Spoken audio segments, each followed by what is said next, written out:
যখন বাচ্চাটাকে দেয় আমি কিন্তু আমার বাচ্চাটা যখন হয় তখন তো আমি আইসিইউতে ছিলাম। আমার বাচ্চাটার মুখ আমি 1 মাস ধরে দেখতে পাইনি। মানে কালকে বাচ্চাটাকে নিয়ে আসে বাসায়, তো এইটাই আর কি, মানে আমি গুলিবিদ্ধ হই। যতটা কষ্ট পাইনি, মানে যতটা কিভাবে পাইনি, কারণ আমার বাচ্চাকে দেখে কালকে দেখে আমার অনেক খুশি, মানে অনেক ভালো লাগতেছে। মানে যতটা কষ্ট করছি এটা কষ্ট আর মনে হচ্ছে না আমার বাচ্চাকে দেখে আর কি। 250টিরও বেশি ডিজাইন অপশন নিয়ে ওয়ালটন স্মার্ট ফ্রিজ, বোঝে আপনার প্রয়োজন। বৈষম্য বিরোধী ছাত্র আন্দোলনে পুলিশের ছোড়া গুলিতে গুলিবিদ্ধ হয়ে আহত হন দিনাজপুর শহরের রাজবাটি এলাকার ট্রাক্টর শ্রমিক আব্দুর রশিদ। চিকিৎসার জন্য ভর্তি হন হাসপাতালে।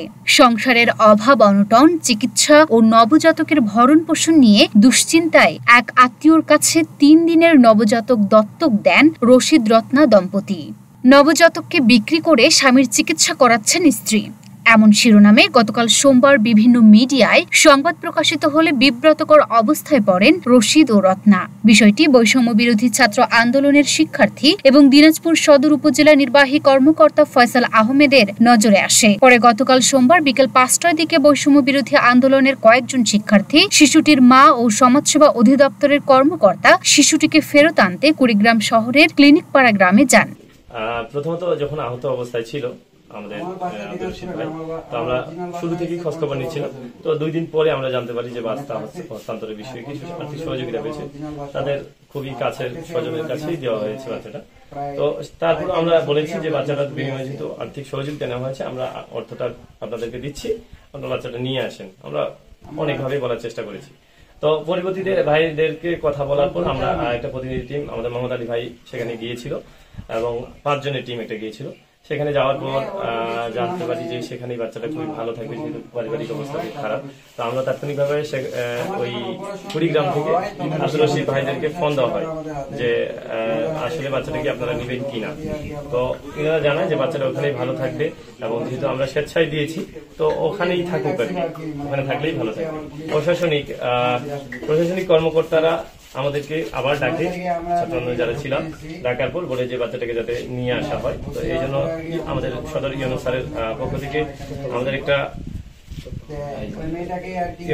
মানে একটা টিম যায় এখানে দিনাজপুর থেকে। এখানে ছিল সমাজসেবা অধিদপ্তরের সদস্য যিনি প্রধান আসিফুজ্জামান স্যার।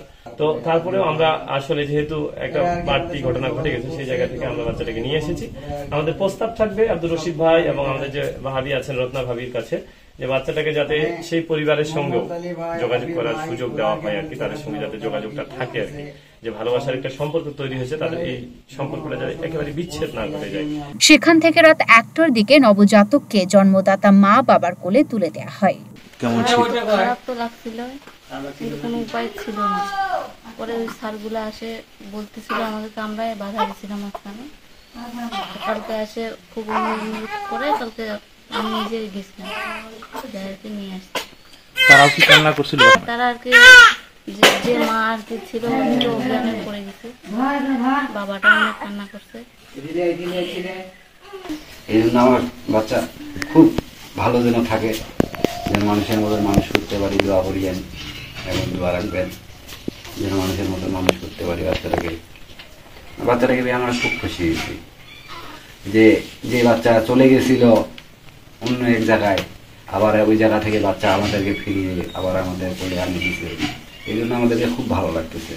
এদিকে Dinajpur M Abdur Rahim medical college হাসপাতালের চিকিৎসক মাহবুব মোর্শেদ জানান, রশিদের শরীরে আরো গুলি আছে। প্রস্রাবের জন্য ড্রেন করে দেওয়া হয়েছে নাভি দিয়ে। এখন পর্যন্ত তার চিকিৎসার যাবতীয় খরচ হাসপাতাল কর্তৃপক্ষ বহন করেছে। সমাজসেবা অধিদপ্তর থেকেও আর্থিক সহায়তা করা হয়েছে। সার্বক্ষণিক তার খেয়াল রাখা হচ্ছে।